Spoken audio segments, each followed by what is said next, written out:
MSNBC.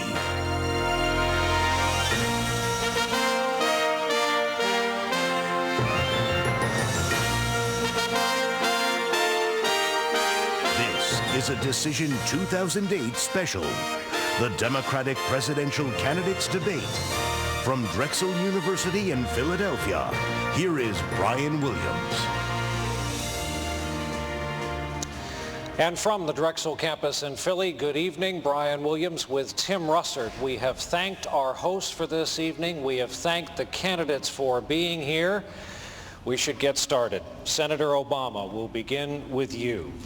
You gave an interview to the New York Times over the weekend, pledging in it to be more aggressive, to be tougher in your campaign against your chief rival for the nomination, the leader among Democrats so far, Senator Clinton, who is here next to you tonight. To that end, Senator, you said that Senator Clinton was trying to sound Republican, trying to vote Republican on national security issues, and that was, quote, bad for the country and ultimately bad for the Democrats.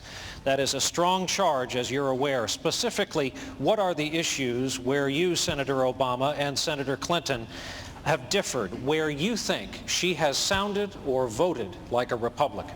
Well, first of all, I think some of this stuff gets overhyped. In fact, I think this has been the most hyped fight since Rocky fought Apollo Creed. Although the amazing thing is I'm Rocky in this situation. But look,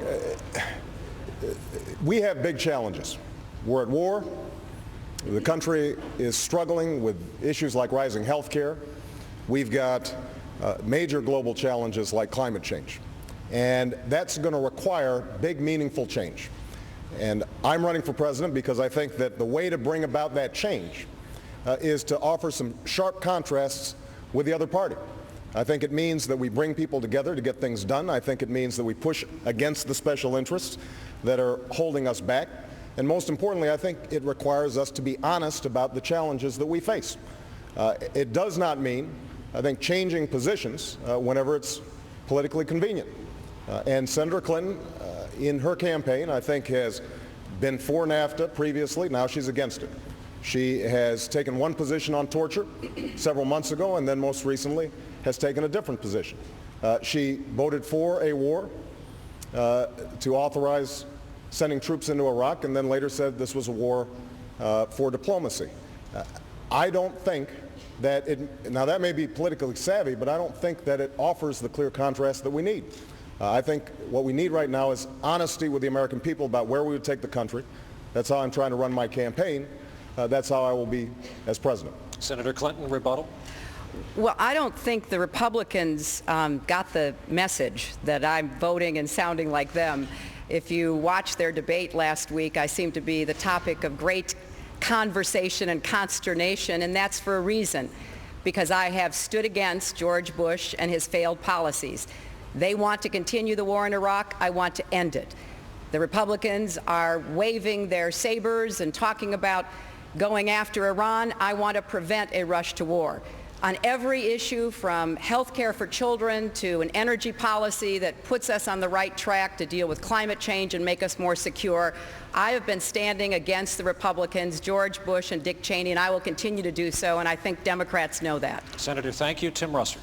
Senator Edwards, you issued a press release, your campaign, and the headline is, Edwards to Clinton, American people deserve the truth, not more double talk on Iran. What double talk are you suggesting that Senator Clinton's been engaging in on Iran? Well, first, good evening. It's wonderful to be here.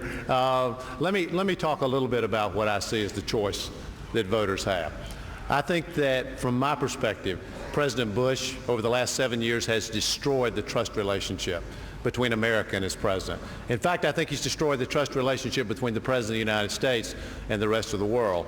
And I think it is crucial for Democratic voters and caucus goers to determine who they can trust, who's honest, who's sincere, who has integrity. And I think it's fair in that regard to look at what people have said. Senator Clinton says that she believes she can be the candidate for change, but she defends a broken system that's corrupt in Washington, D.C. She says she will end the war. But she continues to say she'll keep combat troops in Iraq and continue combat missions in Iraq. To me, that's not ending the war. That's a continuation of the war. She says she'll stand up to George Bush on Iran. She just said it again. And in fact, she voted to give George Bush the first step in moving militarily on Iran. And he's taken it. Bush and Cheney have taken it. They've now declared the Iranian Revolutionary Guard a terrorist organization and a proliferator of weapons of mass destruction. I think we have to stand up to this president.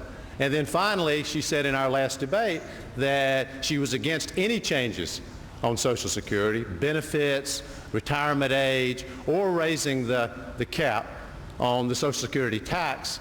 But apparently it's been reported that she said privately something different than that.